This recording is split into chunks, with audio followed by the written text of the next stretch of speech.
রাজনৈতিক হীন উদ্দেশ্যে বা কিছু আসন বেশি পেতে পিআর পদ্ধতিতে নির্বাচন রাজনীতির জন্য ভয়ঙ্কর হতে পারে বলে মন্তব্য করেছেন বিএনপির স্থায়ী কমিটির সদস্য সালাউদ্দিন আহমেদ। মঙ্গলবার বিকেলে গুলশানের বাসায় সাংবাদিকদের একথা বলেন তিনি বলেন, উচ্চ নিম্ন সব ক্ষেত্রে বিএনপি পিআর পদ্ধতির বিপক্ষে। বান্ডেল থাকলে প্রতি সেনমানিতে টাকা বাঁচবে। বিকাশ সেনমানি বান্ডেল কিনে জিতুন প্রতি লেনদেনে। মঙ্গলবার বিকেলে গুলশানের বাসায় সমসাময়িক বিষয় নিয়ে সাংবাদিকদের সঙ্গে কথা বলেন বিএনপির স্থায়ী কমিটির সদস্য সালাউদ্দিন আহমেদ।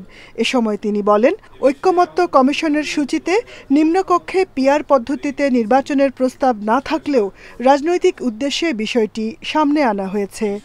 কোনো রাজনৈতিক স্বার্থে, রাজনৈতিক হীন উদ্দেশ্যে অথবা কিছু আসন বেশি প্রাপ্তির উদ্দেশ্যে যদি আমরা একটা অস্থিতিশীল রাষ্ট্র ব্যবস্থা, সরকার ব্যবস্থা, সংসদীয় ব্যবস্থার দিকে যাই, তাহলে এটা আমাদের জাতীয় জীবনের জন্য একটা ভয়ঙ্কর পরিণতি নিয়ে আসবে ভবিষ্যতে।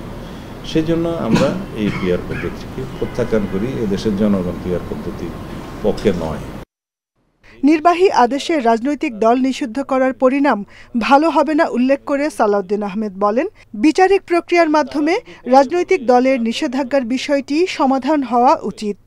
উদ্দেশ্য ভিন্ন হতে পারে তাদের এই দাবির পিছনে, যে নিজেদের অতিরিক্ত সুবিধা সৃষ্টির জন্য হয়তোবা তারা আরও অনেক রাজনৈতিক দলের নিষিদ্ধ কামনা করতে পারে।